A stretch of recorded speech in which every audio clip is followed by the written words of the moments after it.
电脑没电了，我问正在兼职的孤僻学霸，请问有电源吗？我就是电源。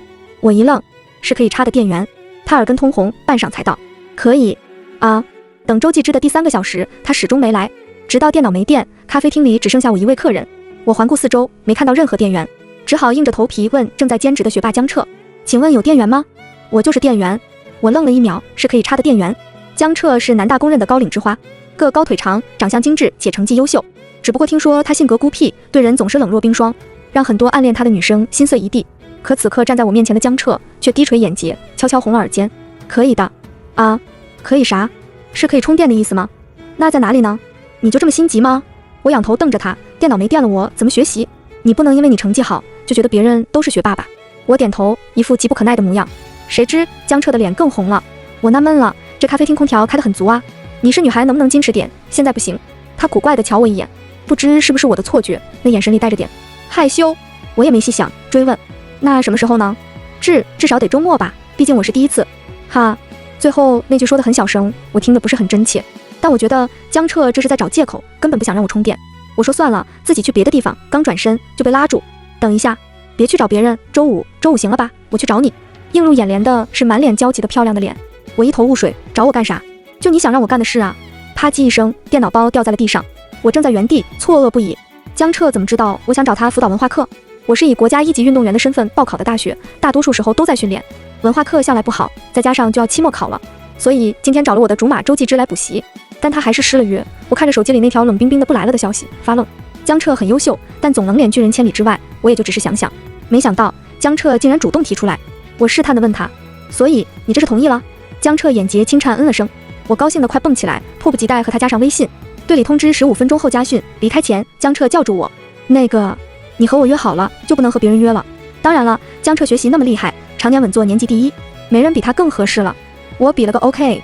回校后我照常训练上课，就这样过了2天，周继之的道歉才姗姗来迟。下课他堵在教室后门，淼淼，抱歉啦，周天下午睡着了，你没等多久吧？他说的是咖啡厅那天下午。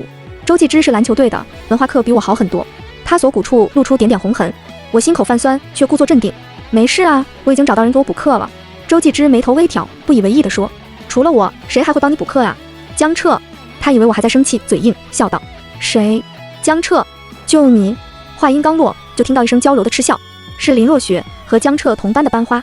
他走过来，手里拎着纸袋，捂着嘴轻笑，我怎么不知道阿彻帮人补习呀？淼淼，你这样造谣会让阿彻很为难的。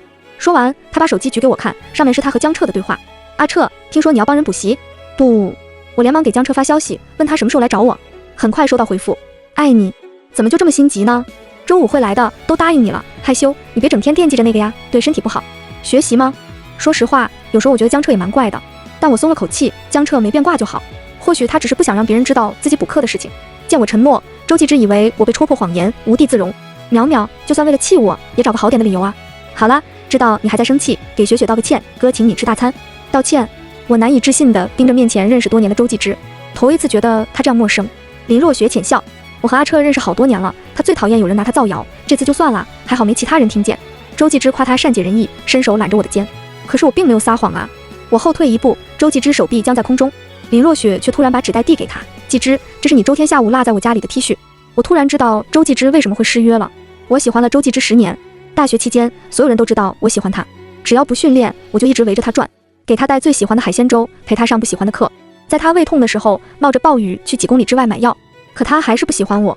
此刻我突然觉得很没意思，推开他俩径直走了。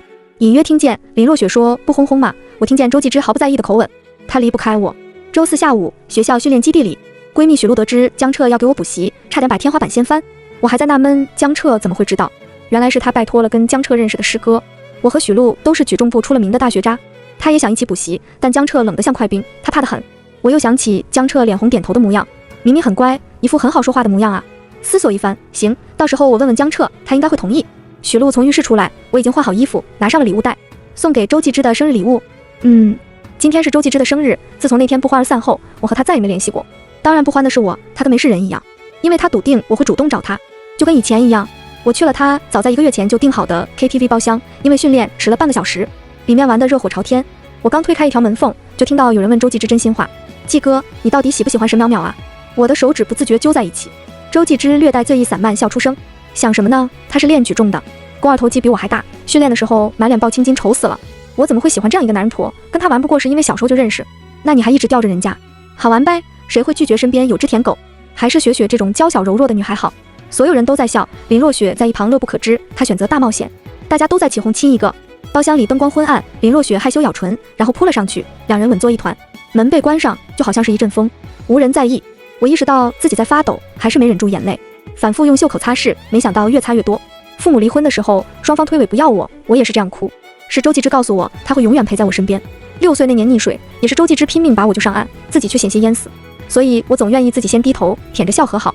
可原来人是会变的。我吸吸鼻子，准备把东西扔进垃圾桶，背后传来江彻沉沉的嗓音：沈喵喵，你怎么找到这里来的？怎么还哭了？是因为没找到我吗？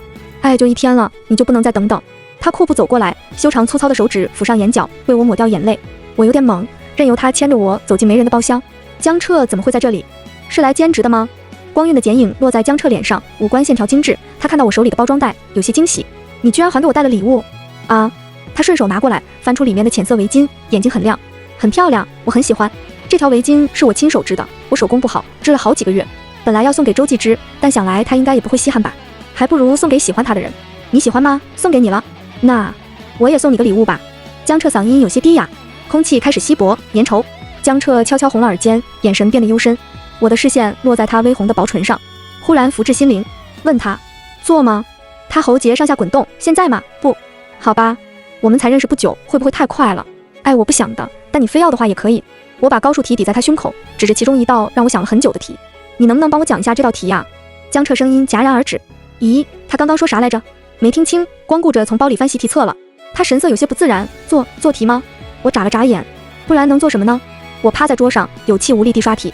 回想起江彻那时，似乎是松了口气，却又有些羞窘的神情，但却很耐心地给我讲题，甚至走前还问我有没有其他问题，很贴心就是了。这样的温柔细致，我从来没在周继之身上体会过。他常常是暴躁的，嘴里最常念叨的就是沈淼淼，你怎么这样笨？除了我，谁还能受得了你？于是每一次我都会低下头道歉，就好像我真的做错了一样。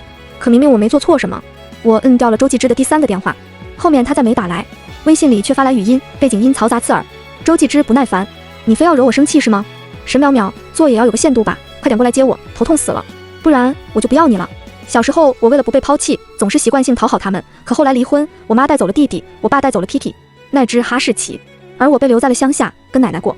周继之知道我最怕被抛弃，可现在我只是面无表情地敲下一行字，那就不要了，然后拉黑删除，顺手拍下一道题发给江彻。请问这道题怎么做呀？很快那边发来张图片，是江彻手写的解题过程，并附上语音解析。我懂啦，谢谢。不客气。我熄灭屏幕，迷糊之中睡了过去。等再醒来，已经是半夜。手机里有条消息是江彻不久前发过来的，像是斟酌了很久。抱歉，我平常不那样，但一见到你就忍不住想。其实我也不想做的，我不是很懂。他的意思是，其实不是很想做题，但又不好意思拒绝我。但我很善解人意的，没关系，你可以拒绝的。那边像是等了很久，最后自暴自弃道：好吧，我想做。我又仔细斟酌了一番，谨慎回复：那就做呀，我正在做呢。你在跟谁？寝室3楼有间自习室，平常期末阶段会有很多人来复习。我往周围扫了一眼，基本上埋头刷题的都是我们队的队友。但直到第2天，江彻也没再回复。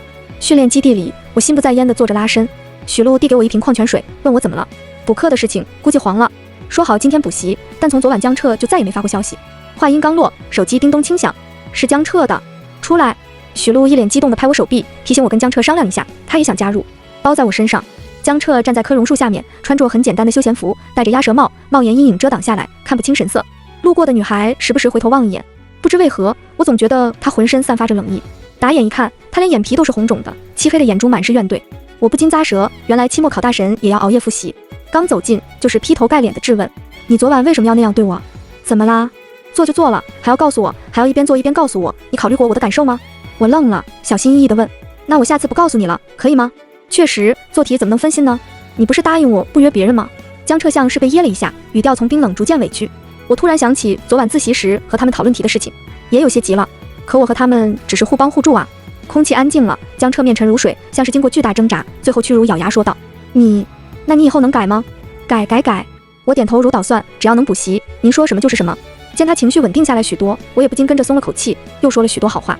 眼看着江彻心情终于好了些，我趁热打铁，把许璐想要加入的事情说了出来，只是多加一个人，想来江彻也不会介意。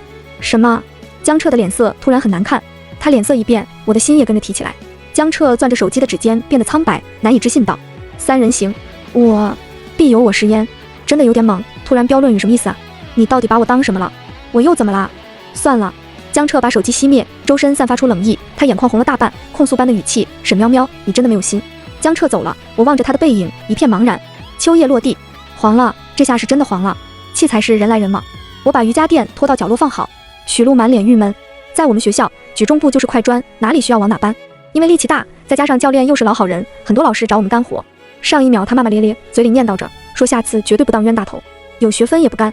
下一秒老师在门口喊人搬东西，说加学分。许璐立马起身，来啦，老师。回来后的许璐垂头丧气，说等他们干完活，老师就对学分闭口不提。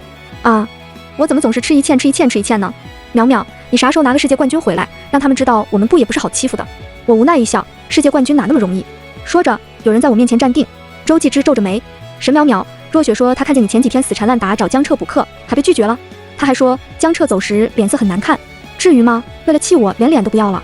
许璐停下手里的活，猛翻白眼。我告诉了他我拉黑周继之的事情，所以他现在非常看不惯他。你又在脑补什么？臭不要脸，每天靠脑补淼淼爱你爱得死去活来，快爽死你了吧！要我说，你还是先练好你的篮球再来吧，别人都笑你，偏偏你最好笑。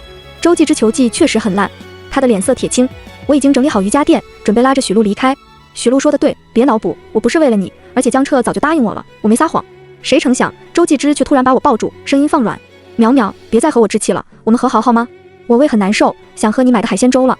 我抱着他来了个过肩摔，周继之约了半晌，走前他大声说：沈淼淼，你真走了以后就别再犯贱来求我原谅。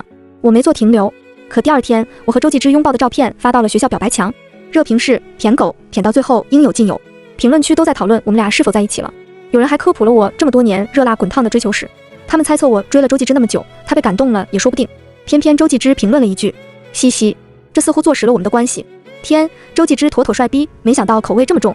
前面的举重的怎么了？人家好歹有金牌，你呢？有早八？感觉周继之跟江彻有点像呢。魏姓谢的，别来沾边。周继之这样的黑皮狐臭男大，怎么敢跟校草相提并论？强力讨论的热火朝天，但我身为当事人的我毫不知情。每天除了训练就是刷题，因为教练告诉我，我进省队了。下学期我会到省中心集训，只要表现优异就能进入国家队。许璐重重拍了下我的肩膀，加油淼淼，你只需要专注训练，剩下的我替你战斗。说完又继续拿着手机冲锋陷阵。虽然不知道他在战斗什么，但我用力点头，收到。接下来要做的就是认真备战期末考，别挂科。我又想到了江彻，自那天后，我和他仅剩的聊天内容变成了图片，通常为我甩一张题目截图，他扔一张手写解析。我跪谢大佬点 JPG， 唯一变的就是江彻的回复从不客气 V 变为了呵微笑等等，这好像就是我们的正常聊天啊。所以江彻到底在气什么呢？哎，男人心海底针啊！愣怔之际，江彻突然发来一句：恭喜！江彻竟然知道我进省队了，我谢谢呀。对面一直在输入中，过了好久，我率先发了条问号过去，被拉黑了。之前再怎么生气，江彻都没拉黑过，这次又怎么啦？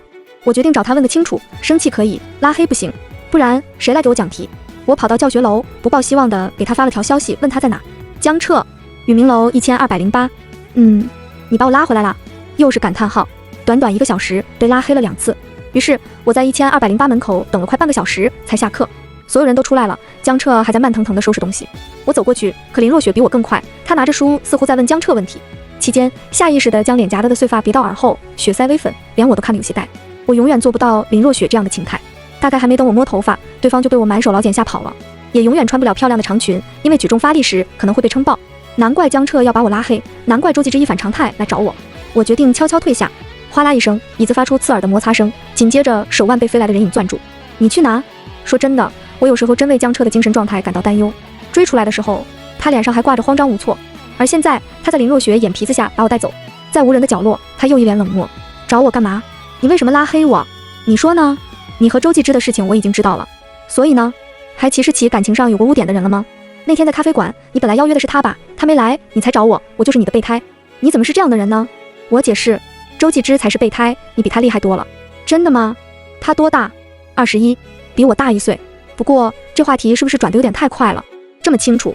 他睨了我一眼，又傲娇抬下巴。我25，看起来年龄不大呀。不应该呀，你看起来挺小的。江彻又气哄哄要走，我连忙拽住，但我忘了自己天生大力，没注意收敛，江彻直直地摔下来，和我嘴撞嘴。我只感觉到疼痛，眼泪汪汪，江彻却安静了，呆呆地问我为什么要亲他。他说他是有底线的，人至少不应该。我说不出话，只好发了个学习酒店的定位给他，并再三保证只有我和他2个人。至于许璐，等后面我再教他。可是我真的不想这样。他很苦恼。半夜我睡得迷糊，手机却震动不停。几点呢？几点呢？一连串来自江彻的轰炸，真是神经病。和江彻在酒店碰面的时候，他戴着帽子，还扣上了口罩，甚至自己率先跑去前台，悄悄做手势，示意我先上去。总之偷感很强。我大摇大摆地乘坐电梯，他紧随其后。我不解，干嘛？我们只是来。江彻捂住我的嘴，瞥向上方的监控，低声些，难道光彩吗？这是在学校附近，我们会被认出来的。那咋了？进了屋，我迫不及待取下包，翻出电脑，实在太重了。江彻沉默半晌，吐槽：你真是快急死了。说完，他不紧不慢地开始解扣子，露出红透了的脖颈。我贴心地给他开了空调，为了阻止他继续解，我指着电脑：能帮我讲一下这道题吗？哦。接下来几个小时，我们都沉浸在知识的海洋里，我觉得自己都升华了。可整个过程，江彻都欲言又止，看起来好像快急死的是他。我再次善解人意，急就去厕所。他弯着腰，狼狈地冲向厕所，这一去就去了好久，我没忍住，睡着了。迷迷糊糊之间，一股冰冷的水汽朝我靠近，在梦里，我好像吃到了童年的雪糕，绿舌头，滑溜溜，甜丝丝，像只灵活的泥鳅，同我追逐嬉戏。一连好几天，我都梦到在吃绿舌头。挣扎醒来，只有陌生的酒店和江彻的背影，他的耳尖快熟透了。磕磕绊绊的声音传来，怎么了吗？我口干舌燥，想吃雪糕。哦，我感觉自己的身体不太对劲，上网查，百度说我已病入膏肓，吓得我赶紧去医院挂了个号。老医生慈眉善目，说我只是内分泌失调，只需要找个男人即可。找谁呢？我坐在躺椅上等江彻过来，顺便把笔记拍给许璐。这段时间，江彻似乎没有开始并不积极，看我的眼神也逐渐复杂。难道是嫌我太笨了？我有些烦闷，瞥见柜台上似乎放了瓶饮料，好像是第一天江彻带过来的。我一口气闷了下去，才意识到是酒，带着略微的苦涩。直到眼前的东西开始旋转，江彻不知道什么时候过来的，他似乎在说什么，听不清，只觉得很热，他的皮肤很凉。我贴上去，把他扑倒在沙发，像嚎绿舌头一样嚎他。江彻似乎还残存着一些理智，试着推了我几下，但力气没我大。后面记不清了，只知道我为所欲为，把他折腾得很痛。等再醒来，已经是第2天下午，我像只八爪鱼似的缠在他身上。江彻的手盖在我眼睛上，睡得很熟。窗帘开了条缝，我意识到他这是在给我挡光。头一次这样近距离看他，睫毛又长又翘，嘴唇很薄，皮肤细腻，心脏像在蹦迪。我情不自禁凑上去，想亲吻他眼角的泪痣。四目相对，我心急地松开他，下床穿衣服，身后传来江彻不满的声音：什么意思？你不打算说点什么吗？这就好像在做一道阅读理解题，我总是对这种题没有办法。但现在我大概知道正确答案是什么，也知道怎么样才能拿满分。我会对你负责的。哼，你当然得对我负责。于是我们又做了一次，清醒时的愉悦感快要把我击碎，连带着我的心跳也乱了。很快，期末考来临，我和许璐顺利通过，接下来就是准备去省队了。什么？江彻的表情像是被雷劈了一样。我纳闷，你不是都知道了吗？还说恭喜。我那是以为你和周继之在一起来着。哦，通了，难怪每次见面都跟做贼一样，接吻也总是睁一只眼闭一只眼，跟轮流放哨似的。我把事情的原委告诉了他，江彻愣了下，然后长吁一口气，还好我不会被别人戳脊梁骨了，但我还是觉得有哪里隐隐不对劲。我感觉我们好像有天大的误会，但我还没来得及深究，就听说江彻和周继之打起来了。起因是江彻戴了条围巾，周继之非说是他的。2人虽然体型差不多，但周继之毕竟是体育生，力气大又冲动。我怕江彻被揍得很惨。等我赶到时，双方正扭打在一起，周围没一个人敢上前。周继之死死捂着头，就目前形势看，好像江彻占上风。我松了口气，拉开2人，周继之眼睛都被打得充血，他恨恨道：你就是打死我，我也要说这条围巾是淼淼准备送给我的生日礼物。他大概以为我不理他是因为江彻的原因，而江彻神色淡淡，是吗？那他为什么会挂在我脖子上？因为你贱，捡我不要的烂货。你不知道吧？沈淼淼喜欢我的时候有多么疯狂，你有被他炙热的爱过吗？下暴雨他给你买过粥吗？胃痛有心疼到为你哭过吗？没有吧？可这些他都为我做过。我和周继之认识的第15年，他用短短几句话将我们的过去撕得粉碎。江彻，那你有为他做过什么吗？这些我都愿意做，你愿意吗？你不就是仗着自己救过他，心安理得地享受他对你的好吗？但人真的是你救的吗？连串的质问不仅把周继之砸晕，也把我砸懵。那年我溺水，难道就我的另有其人？周继之脸色发白，像是陷入某种恐慌。如果真的不是他救的，那么我和他之间就真的什么都不剩了。江彻神色阴翳，呼吸急促，隐隐有发怒的趋势。我只好速战速决，把那天 KTV 里听到的话一字不漏地说了出来。周继之，记住，是我不要你的，而你才是彻头彻尾的烂货。说完，我不顾周围人吃瓜的眼神，捞起愤怒边缘的江彻溜了。所以这围巾你原本打算送给他，沉默是金。呵，不过真的很奇怪，你当时为什么会以为我要送给你呢？还问是吧？你就不能考虑下我的感受？我真的要闹了，好吧？那你能告诉我那年到底是谁救的我吗？其实我也能猜得到大概了，因为就在刚刚我看到了江彻刘海掀开时露出来的额角的疤，那是救我时不小心磕到石头上的。我一直以为周继之是因为肤色黑挡住了，再加上这么多年过去了，或许已经变淡。江彻当了我邻居1年，但那个时候我是周继之的跟屁虫，根本没印象。那天回家，因为刚下过雨露滑，我不慎摔进河里。周继之怕得直抖，是江彻看见下水救了我。上岸后他去喊人，等喊到人，我已经醒来，被周继之背回了家。为什么没告诉我呢？他说，因为我不想让你这么多年的喜欢变得毫无意义。我俯身吻住了他。不久后，我去了省队，在省队的日子很辛苦。我常常因为动作不标准，总是用蛮力举杠铃，被教练训得很惨。因为体重不合格，被要求增重，要吃很多餐，总是融入不了新的队友。我开始无比想念许璐他们，还很想江彻。江彻说，那你为什么不让我去看你呢？我以忙这个理由搪塞过去，实际上是怕吧，怕江彻看到举重台上丑态毕露的自己，怕被讨厌，被抛弃。第2年，我代表省队参加全国锦标赛，拿下女子组49公斤级第1名，如愿进入国家队。在参加比赛时，我很诚挚地邀请了江彻到现场。被父母抛弃后的好长一段时间里，我经常陷入自我怀疑，是不是自己做得不好？不然他们宁愿要一只狗，也不愿意要我呢？我没找到原因，但我知道原因也不出在我身。然后我选择了举重，除了奶奶，没有人支持我。后来奶奶去世，我第一次直面死亡。当我再一次被抛弃时，周继之缝好了我破碎的灵魂。直到我从他脸上看见了嫌弃，我想与其被抛弃，不如去直面痛苦。于是我选择放弃，却误打误撞和江彻相遇。有爱故生忧，有爱故生怖，我又开始害怕起来。可是此刻我站在世界级的赛场里，竭尽全力举起杠铃时，血脉涌动，青筋迭起，耳边是欢呼声，眼前是红色国旗，我竟然觉得异样轻松。我惧怕过太多东西，以至于现在再不畏惧，因为我已经千万万次的就自己于水火。扔下杠铃的那一刻，便战胜了恐惧。第3人称，沈淼淼拿下了世界冠军，谁都没想到她能站上那样大的舞台。对举重向来轻视的学校，第一时间为她挂上了标语，还放了炮。赛点那天，全校师生都在关注着这场比赛。甚至林若雪和周继之也为他捏了一把汗，在得知是第1名时，两人才松了口气。夺冠那晚，江城海边放了近半小时烟花，他就站在海边，仰望那片炫目而璀璨的烟火。这是你放的，你不会要破产了吧？他还记得江彻是1周要打2份工的穷小子。江彻笑了，那你要养我吗？养的，那我就没白放。他在他眉心落下一吻，灼热滚烫，以无边璀璨献给我的世界冠军沈喵喵，愿此后凛冬散尽，星河长明。原本已经沉寂的天空，因落瞬间犹如璀璨白昼，绚烂夺目。22岁的沈淼淼终于在那晚知道，原来她也可以流幸福的眼泪。为什么要叫我沈喵喵？因为你是专属于我的小猫。番外，沈淼淼发现江彻曾经在某平台回答过一个问题，标题是喜欢的女生他防了怎么办？江彻不知道，好纠结。我暗恋他2年了，知道他喜欢喝咖啡，于是在学校对面开了家咖啡馆。果然不久他来了，坐了好久，像是在等人，但我没想到他竟然主动跟我搭话。我那时候手脚都是软的，脑子嗡嗡响，转不动，但大概意思是想约我。我激动了好几天，总忍不住给他发消息，好在克制住了。但我没想到他又来找我了，还给我带了礼物，高兴得快要飞起来。直到一通电话打来，哎，累了，兄弟们晚点补充。我又来了，兄弟们，你们都在问我随随便便开咖啡馆什么实力？没啥啦，家里开了个公司，有点小钱罢了。我看了大家的评论，虽然他那样确实不好，但请不要对他指指点点，不然我就删了。大家都知道电话的事情。是的，我妥协了。他说他会改的，但是他想让他闺蜜也加入进来。他根本不喜欢我吗？有没有人出来帮俺支支招，怎么让他喜欢上我？我来了，上次有人让我冷落一下他，帮他讲了题，这应该没事吧？毕竟学习真的蛮重要的，出来挨打，他有男朋友了。天，他说更喜欢我，果然拉黑有用。评论区抽10万红包哈，谢谢大家。有网友提醒我，这可能是个天大的误会，我真傻，真的。他脑子里明明只有学习，可是现在我们已经发展到酒店这一步了，怎么办？我本来想跟他说清楚的，但还是没忍住偷亲了他。我真该死啊！我拿来壮胆的酒，他居然喝光了，牛皮！嘻嘻，我们在一起了。他说要对我负责哟。公式错误，但仍然正确。20万红包，感谢评论区的大家。我又来了，哈哈，他好可爱，他竟然觉得自己举重时很丑，甚至不想让我看到。可他不知道，我第一次见他就是在举重场呀。他都不知道自己长得有多可爱，小小一个却能举起那么重的杠铃，超厉害！笑起来的时候甜得要把我溺死。但他说不让我见，那就不见吧。他想要自己长大，好吧，我还是偷偷见了。他好努力，好棒，但他会偷偷哭，我也没忍住。另外，这可能是我最后一次更新了，虽然不能继续更新，但我们的故事仍在继续。不能给大家发红包了，已经上交喽，拜拜，有缘再见。最后一次更新2021年12月25日。沈淼淼看到评论区置顶热评，没办法，他超爱的。作者赞过，全文完。